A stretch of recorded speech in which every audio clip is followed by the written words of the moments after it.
मराठा आरक्षणाबाबत शासनाने अखेर अध्यादेश जारी केल्यामुळे बाळापूर तालुक्यातील सकल मराठा समाजाच्या वतीने बाळापूर येथील पोस्ट ऑफिस समोर फटाके फोडून विजयोत्सव सभेचे आयोजन करण्यात आले होते।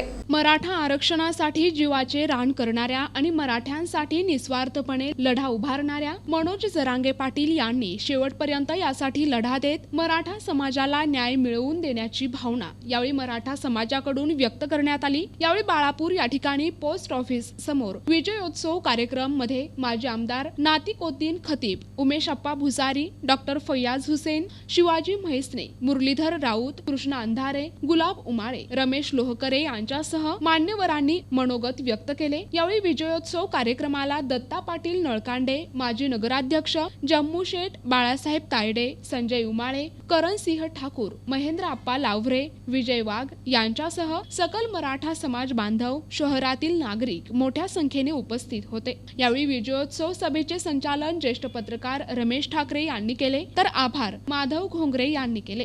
जब मुसलमानों का समय आएगा और भी दूसरे लोगों का समय आएगा तो सब मिलकर आप हमारा साथ देकर हमारा जो हक है वो हमको दिलाने में आप कोशिश करेंगे।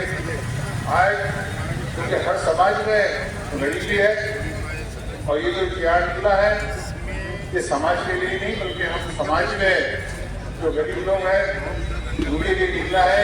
उसका फायदा बहुत ज़्यादा मिलने वाला है और मुझे पूरी उम्मीद है कि सरकार ने ये इंतजार निकाला है, सोच समझ कर इंतजार निकालेगा और ये फोटो में भी दिखेगा। और जब कभी ऐसे मौके आए तो मैं आपको बालापुर के वाम की तरफ से ये दिलाना चाहता हूँ कि बालापुर के वाम जिन पर भी गलती होगी, जो उनको जो मिलना चाहिए वो नहीं मिलेगा, तो उसमें आप लोगों के साथ में रहेगी। आप लोगों को बुलाया। देशामध्ये पहिल्या निवडणुका 1952 मध्ये या देशामध्ये निवडणुका सुरू झाल्या होत्या, त्यावेळेसपासून माझा मराठा समाज हा रस्त्यावर आहे, तुम्हा आम्हाला विसरायला पाहिजेत नाही। त्यावेळेसपासून या देशामध्ये काँग्रेसची सत्ता आली, या देशामध्ये बीजेपीची सत्ता आली आणि अनेक मराठा समाज त्या सत्तेवर बसले, परंतु मराठा समाजावर कोणी लक्ष दिलं नाही।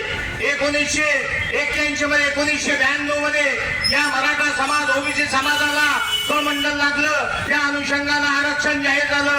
आरक्षण किती झालं तर 27% आरक्षण झालं, परंतु डॉक्टर बाबासाहेब आंबेडकरांनी संविधान दिलं आणि त्या संविधानामध्ये असं म्हटलं की जेवढी त्याची संख्या वाढी तेवढी त्याची भागीदारी। मग आपण विचार करायला पाहिजे।